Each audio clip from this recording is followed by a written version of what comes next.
નમસ્કાર, આપ જોઈ રહ્યા છો સંદેશ ન્યૂઝ. હું છું પ્રીતિ. ગુજરાતમાં ઉનાળાની શરૂઆત થતાં જ હવે રાજ્યના જે જળાશયો છે તેમાં પાણીનું સ્તર ચિંતાજનક રીતે ઘટવા માંડ્યું છે.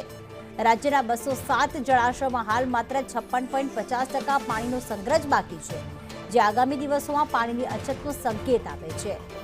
વિવિધ વિસ્તારોમાં જળ સંગ્રહની સ્થિતિ અલગ અલગ છે, પરંતુ એકંદરે ચિત્ર તો ચિંતાજનક જ છે. ઉત્તર ગુજરાતના 15 જળાશયોમાં માત્ર 34.55% પાણી બાકી છે, જે રાજ્યના અન્ય વિસ્તારોની સરખામણીએ સૌથી ઓછું છે. અહીં આગામી સમયમાં પાણીની અછતની સમસ્યા ગંભીર બની શકે છે. કચ્છના 20 જળાશયોમાં 40.39% જળ સંગ્રહ છે, જ્યારે સૌરાષ્ટ્રના 141 જળાશયોમાં 42.44% પાણીનો સંગ્રહ નોંધાયો છે.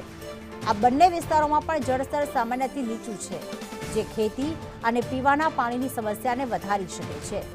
રાજ્યના સૌથી મહત્વના સરદાર સરોવર નર્મદા ડેમમાં હાલ 62.42% પાણીનો સંગ્રહ છે. આ સ્થિતિ સંતોષજનક ગણી શકાય. મધ્ય ગુજરાતના 17 જળાશયોમાં 54.63%, જ્યારે દક્ષિણ ગુજરાતના 13 જળાશયોમાં 60.27% જળ સંગ્રહ છે. આ આંકડા દર્શાવે છે કે રાજ્યના મોટાભાગના જળાશયોમાં પાણીનું સ્તર ઝડપથી ઘટી રહ્યું છે.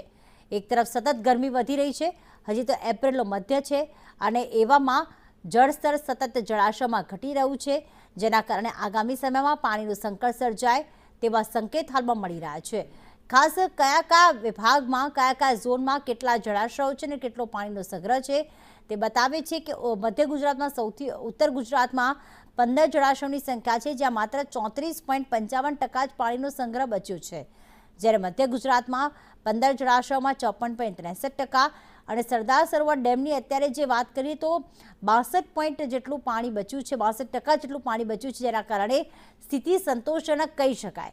પણ હા, આગામી સમયમાં જેમ જેમ ગરમી વધતી જશે તેમ તેમ પાણીનો ઉપયોગ પણ વધારે થતો હોય છે, જરૂરિયાત વધારે હોય છે, ખપત વધારે હોય છે, અને એની સામે પાણી ઓછું છે.